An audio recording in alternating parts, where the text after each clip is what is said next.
আগে মনে করেন যে এমন কোনো অবৈধ কাজ হইতো না বলে কোনো কথা নাই। বিভিন্ন অসামাজিক কার্যকলাপ চলতো, ছিনতাই ওইগুলা চলতো। খুব খারাপ অবস্থায় ছিল ভাইয়া। সিলেটের তো একটা বদনাম। আরও যদি আগে করতো এই র্যাব সদস্য মারা যেত না। এখন সন্ধ্যার পরেও আসলে কোনো বয়টয় নাই। তবে এখানে এখন আলহামদুলিল্লাহ পরিবেশটা অনেক ভালো। আমরা তো ঘুরছি, আমরা নিরাপত্তা আছে, আমরা ঘুরছি। আমার পেছনে সিলেটের ঐতিহ্যবাহী আলী আমজদের ঘড়ি, কিনব্রিজ এবং তার ঠিক পাশেই চাঁদনী ঘাটের সিঁড়ি এবং সামনে সিলেট সার্কিট হাউস। অর্থাৎ প্রত্যেকটি স্থাপনায় সিলেটের পরিচিতি সূচক বা দেশ বিদেশে সিলেটকে তুলে ধরে। এইটা তো সিলেটের একটা ঐতিহ্য, পুরানো একটা ঐতিহ্য। এই আলী আমজদের ঘড়ি, এই চাঁদনী ঘাটের সিঁড়ি, এই ক্রিন ব্রিজ, এগুলো তো একটা ঐতিহ্য সিলেটের। সবচেয়ে বড় জিনিস এখানে কত গুরুত্বপূর্ণ একটা ভবন আছে, সার্কিট হাউস। দেন সুরমা নদী, এই জিনিসগুলোই তো আসলে দেশ বিদেশে সিলেটে তুলিয়া ধরের এটারে আমরা ক্লিন রাখা, দেন সেফ রাখা, এটা আমাদের দায়িত্ব। কিন্তু অতি গুরুত্বপূর্ণ এই স্থানটিতে একের পর এক চুরি, ছিনতাই, অসামাজিক কার্যকলাপ আর খুনের ঘটনা ভাবিয়ে তুলেছিল সিলেটের সচেতন মহলকে। ক্ষুণ্ণ হচ্ছিল সিলেটের সুনাম। আগে মনে করেন যে এমন কোনো অবৈধ কাজ হইতো না বলে কোনো কথা নাই। মাদকাসক্ত, গাঁজা যা আছে সবগুলো এখানে চলতো। এখানে তো বিভিন্ন অসামাজিক কার্যকলাপ চলতো, ছিনতাই ওইগুলা চলতো। ওইখানে অপরাধের আসলো, আড্ডা আসলো। মদ খাইতো, গাঞ্জা খাইতো, ছিনতাইকারি করতো, অনেক কিছু করতো।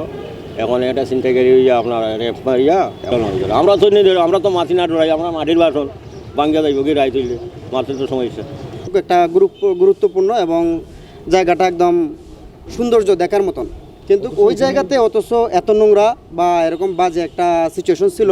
এটা মানে খুব খারাপ অবস্থায় ছিল ভাইয়া। সিলেটের তো একটা বদনাম, এরকম একটা পর্যটক ধরে নাকি এটা একটা পর্যটক এলাকা, কিন্তু এখানে বাইরে থেকে লোক আসে, এখানে মনে করেন যে আসে দেখার জন্য, ঘোরার জন্য, কিন্তু এখানে যে একটা অবস্থা ছিল। বাইরে যদি পর্যটকরা দেখে যায় তো অনেকে আমাদের সিলেটে তো অনেকই বদনাম সৃষ্টি হবে।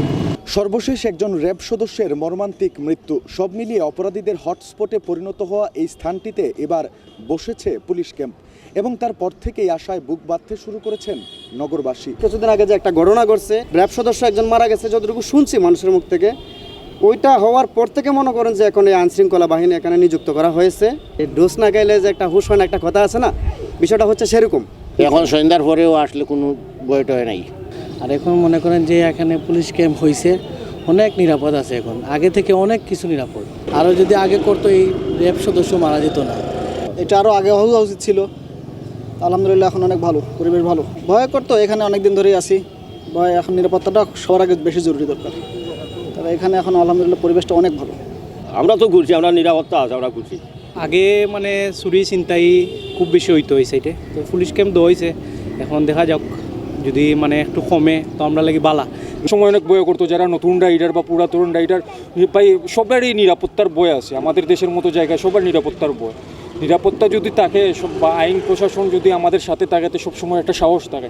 যখন আমি এই দিকে যাব, আইনের মানুষ দেখবো সামনে, আমার একটা আশা থাকবে বা সমস্যা থাকবে, আমি যেতে ভয় লাগবে না, সাহস থাকবে, সবসময় এনার্জিফুল থাকবে। এখানে সিকিউরিটি এখন পুলিশ বক্স মোতায়েন করা হয়েছে, এখন পুলিশ বক্স আছে। আর অবভিয়াসলি পরিষ্কার পরিচ্ছন্নতা অনেকটা বেশি। এখন আগে যেমন রাস্তাটা অতটা পরিষ্কার পরিচ্ছন্ন ছিল মোটামুটি, তবে এখন পরিষ্কার পরিচ্ছন্ন আরও বেশি। পুলিশ ভাইয়েরাও মনে করেন যে এখানে সহযোগিতা করতেছে, তারা 24 ঘন্টা এখানে ডিউটি করতেছে।